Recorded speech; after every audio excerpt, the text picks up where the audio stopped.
अस्सलाम वालेकुम दोस्तों, मैं हूं माजिद मलिक और डिस्कवर द वर्ल्ड में आप सबको खुशामदीद। नाज़रीन ग्रामी, अगर आज हम बाजार में निकलें तो हमें हर 3 में से 2 चीजें मेड इन चाइना की नजर आएंगी, जिसका मतलब यह है कि चीन इस कदर तरक्की कर चुका है कि इसकी बनाई गई चीजें दुनिया के कोने कोने में पहुंच चुके हैं। लेकिन इतना तरक्की याफ्ता होने के बावजूद चीन में एक ऐसा शहर बनाया जा रहा है जिसे घोस्ट सिटी यानी भूतों का शहर करार दिया जा रहा है। यह शहर क्यों बनाया जा रहा है और इसमें ऐसा क्या है जिसको देखते हुए इसे भूतों का शहर कहा गया है? आज की वीडियो में हम इन्हीं सवालों के जवाब देंगे और साथ साथ ये भी जानेंगे कि आखिर चीन को ऐसा शहर बनाने की जरूरत पेश क्यों आई। प्यारे दोस्तों, चीन के सूबे मंगोलिया का जिला ओर्डोस एक जमाने में महज छोटा सा कस्बा था, लेकिन फिर सन 2003 में यहाँ कोयले और गैस के वसी ज़खायर दरियाफ्त हुए जो वुसअत के लिहाज से चीन के छठे बड़े ज़खायर थे। कोयले और गैस की दरियाफ्त के बाद इस कस्बे की किस्मत बदलने लगी और यहाँ बड़े पैमाने पर तरक्याती काम शुरू हो गए। यहाँ तक के सरमायाकारों ने इस इलाके का रुख कर लिया और मकामी लोगों की किस्मत खुल गई। हुकूमत को अंदाजा था कि चंद ही बरस में ये इलाका ओर्डोस की तरक्की का मरकज बन जाएगा और यहाँ दूसरे इलाकों से भी बड़ी तादाद में लोग रोजगार के सिलसिले में आएंगे। इसलिए हुकूमत ने कोयले और गैस की दौलत से माला माल जिले के साथ एक जदीद शहर बसाने का फैसला किया। 2 ही बरस में कांगा बाशी के नाम से एक छोटा मगर जदीद शहर वजूद में आ गया और इसे जिले का दर्जा भी दे दिया गया।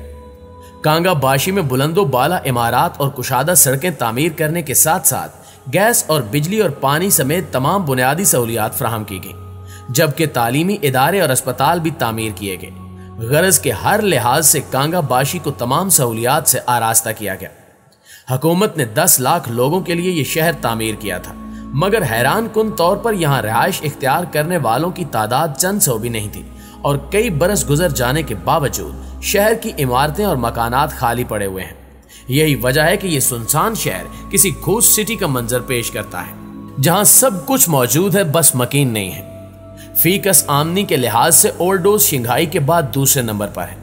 इसलिए हुकूमत को यकीन था कि नया शहर बसाने में कोई दिक्कत पेश नहीं आएगी, क्योंकि यहाँ के दौलतमंद लोग नए शहर में रिहाइशगाहें खरीदने में तामुल से काम नहीं लेंगे। लेकिन इस हद तक हुकूमत का अंदाजा दुरुस्त साबित हुआ और कांगा बाशी में हुकूमत की जानिब से तामीर करदा तमाम अपार्टमेंट्स और मकान फरोख्त हो गए, मगर आबाद न हो सके। खरीदारों ने यहाँ रिहाइश पजीर होना गवारा नहीं किया, जो कि हैरान कुन है। यहाँ तक कि नए शहर में रिहाइश खरीदने वाले बेशतर अफराद का ताल्लुक ओर्डोस की पुरानी आबादी से है, जहाँ पानी की किल्लत है, जबकि कांगा बाशी में फ्राहमी आब का माकूल इंतजाम है, लेकिन इसके बावजूद लोग यहाँ आबाद होने से कतरा रहे हैं। मकामी इंतजामिया के मुताबिक मकानात खरीदने के बावजूद खुद यहाँ मुंतकिल न होने की एक ही वजह हो सकती है कि कांगा बाशी ओर्डोस से 25 किलोमीटर फासले पर तामीर किया गया है और ओर्डोस की आबादी कानकुनी और इससे जुड़े पेशों से वाबस्ता है। चूंकि कोयले की कानें ओर्डोस में हैं, लिहाजा अगर ये लोग कांगा बाशी मुंतकिल होते हैं तो इन्हें रोजाना आने जाने में 50 किलोमीटर का फासला तय करना पड़ेगा।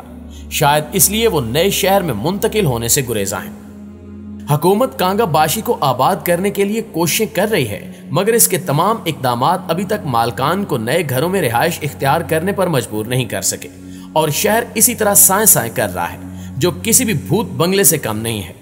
एक फोटोग्राफर काई कैमेरर को इस मंसूबे ने काफी मुतासिर किया और 2 साल पहले इन्होंने चीन में जाकर इन इमारतों को कैमरे की आंख में महफूज करते हुए इसे अनबॉर्न सिटी का नाम दिया और कहा कि हो सकता है कि आइंदा आने वाले 10 सालों तक भी यहाँ कोई आबाद न हो और ये शहर सच में भूतों का बसेरा बन जाए।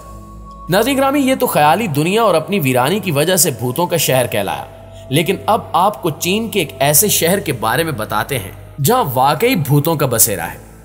ये कदीम शहर चीन के एक छोटे से कस्बे शिंगओंग में वाक़ है, जहां का रेगिस्तान और खंडरात हर आने वाले को अपनी जुबान में गवाही देते हैं कि यहाँ ऐसी मखलूकात का बसेरा है जो इंसानी आंख से ओझल है और कोई इंसान चाहते हुए भी इन्हें देख नहीं सकता।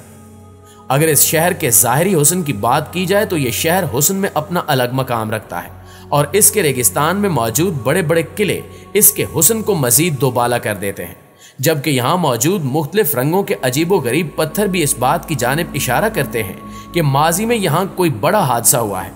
लेकिन इस शहर के मशहूर होने की वजह ना ही तो वो ऊंचे लंबे किले हैं और ना ही रेगिस्तान में बिखरे हुए मुख्तलिफ रंगों के पत्थर, बल्कि इस शहर के मशहूर होने की वजह यहां से पैदा होने वाली खौफनाक आवाजें हैं, जिनको सुनकर ऐसा लगता है जैसे कोई गैर इंसानी मखलूक यहां आने वाले इंसान को वापस जाने का कह रही हो।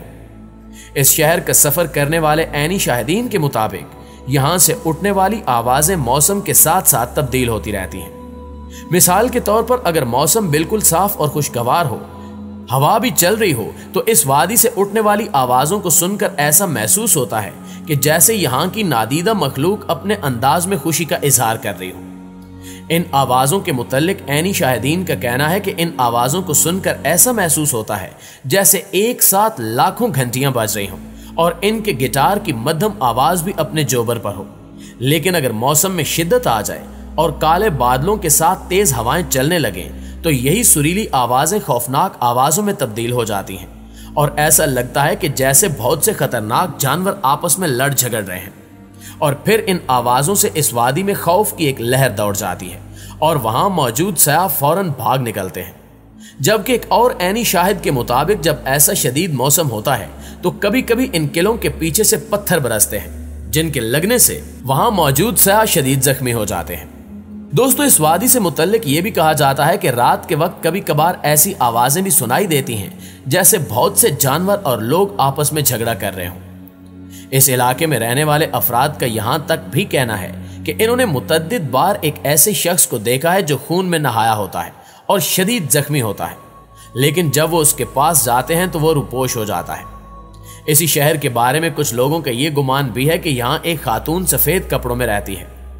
कई लोगों ने दावा किया है कि उन्होंने भी ऐसी खातून को चलते हुए देखा है जो सुबह 3 बजे रूपोश हो जाती है। मकामी बाशिंदों ने मजीद बताया कि इस जगह पर कुछ अरसा कबल एक खातून को अगवा करने के बाद उसे ज्यादती के बाद कत्ल कर दिया गया था। तब से लेकर आज तक इस जगह पर अक्सर उस खातून को देखा जाता रहा है। आपको मजीद बताते चलें कि इस शहर में एक बोसीदा टावर भी मौजूद है जिसे टावर ऑफ मोहिश का नाम दिया गया है। इस टावर में छोटी छोटी बहुत सी इमारतें हैं जिनको देखकर महसूस होता है कि आज भी यहां किसी का बसेरा है। चीन के इस आसेब ज़दा इलाके में मौजूद बोसीदा टावर के बारे में कहा जाता है कि यहां मशहूर अकूबत खाना, अजियत गाह और कैद खाना रहा है, जहां लोगों के सर कलम किए गए हैं और उन्हें अजियतें दे देकर मौत के घाट उतारा जाता रहा। सदियों पुराने इस किले में एक वक्त में शाही कैदियों और खतरनाक जानवरों को कैद किया जाता था। यही वजह है कि यहाँ मुतअद्दिद भूतों और बदरूहों को देखा जाने का दावा किया जाता है और कहा जाता है कि इस किले की एक इमारत में एक रीछ की शक्ल की बदरू का कब्जा है जिसे देखकर 4 अफराद खौफ से मर चुके हैं। इन सब से भी हैरत अंगेज बात यह है कि अभी तक कोई भी साइंसी टीम इन पुरस्रार आवाजों के बारे में कोई राय कायम नहीं कर सकी, जबकि माहिरीन की इब्तिदाई राय के मुताबिक ये आवाजें किलों में मौजूद घंटियों से आती हैं, लेकिन इस बारे में अभी तक कोई भी साइंसदान हतमी फैसला नहीं कर सका।